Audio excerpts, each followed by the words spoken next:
Okay guys, so i-answer natin yung number 4. Says here, a man pushes on a piano with a mass 180 kilograms so that it slides at a constant velocity down the ramp that is inclined at 25 degrees above the horizontal floor. So may kulang pa ako dyan, 25 degrees. And then we have to neglect the friction between the piano and the ramp. And then we have to calculate the force na gi-apply ng human. So, first, again, kailangan nating drawing yung situation. So, for number 4, ito yung ating inclined, okay? And then, this is the theta, which is 25 degrees, okay? And then, ito yung ating object, going down. So, the motion is going down, the velocity, but this is constant. Okay, so since it is constant, then therefore, A is equals to 0. It means the object is in equilibrium, no? The object is in equilibrium, no? So, of course, isipin nyo ha, kung yung piano lang itself, bababa siya here in inclined plane, hindi yan siya mag-travel at a constant velocity because may gravity na hila sa kanya, no?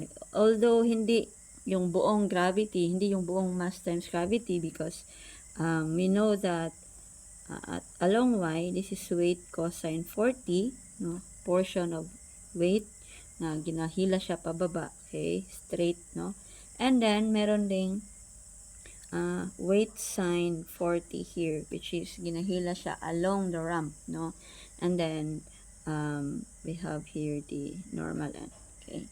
So, kung yan lang siya guys, nag-slide down siya guys, na yung weight lang, yung factor doon, kasi it's frictionless. So, walang friction no, between the piano and the object. So, walang oppose sa force ng gravity, which is the weight sine 40 here, not mass times gravity because naka-incline siya, no? So, walang nag-oppose doon sa atong weight sine 40 na nagahila pababa ng piano. Okay? But according sa problem, the piano is moving at a constant velocity. It means the acceleration is 0. It means the object is in equilibrium. So, sabi doon may nag-push na person. So, basically, kung gina-push siya, it means ang person na yon ay nag-push opposite sa direction ng ating weight. No? Weight sine 40. Kaya siya, parang yung force na yun, yung push na yun, siya ang nag-oppose nung para hindi mabilis magbaba yung piano, no? So, yun yung nag-happen. So, kung FB, yan yung ating FBD, no? I-rewrite ko lang para klaro. So, this is the object, okay? So, we have here the weight cosine 25, and then we have here weight sine 25. So, ito yung bakit 40? This is 25, sorry. And then we have normal force, and then we have the force of humans. So, these are the 4 forces na nag-act doon sa piano. Okay.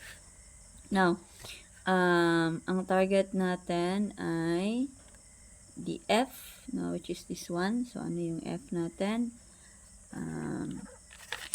So, and then, execute natin. Execute.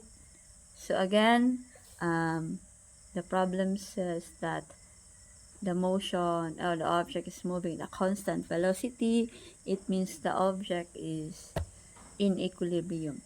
A is 0. So therefore, this is the first law of motion, no? Newton's first law of motion, which is summation of forces along x is equal to 0. Now, ma'am, bakit x? Bakit hindi y? Because our target is f, and the f is along x, no? It's along x-axis. So, it's useless to use normal, to solve for the, use the forces along y kasi hindi naman hinahanap yung normal force or yung weight cosine 40. Ang hinahanap is yung f, which is along x. So, we're going to use this one, summation of forces along x. So, here we have f, that's positive, plus negative weight sine 25.0 degrees is equal to 0. So, f is equal to weight sine 25.0 degrees. F, I guess, given yung mass, Ang mass natin ay 180 kilograms. So, weight is mass times gravity. So, this is 180 kilograms times 9.8 meters per second squared sine 25 degrees. Yan. Solve natin yan. F is, calculator muna natin. Hi guys, so hindi ko mahanap ang aking calculator. I guess naiwan ko sa faculty. But anyway, kayo na lang bahala mag-solve dito, no? Sorry. So, i-input nyo lang to sa calculator, no?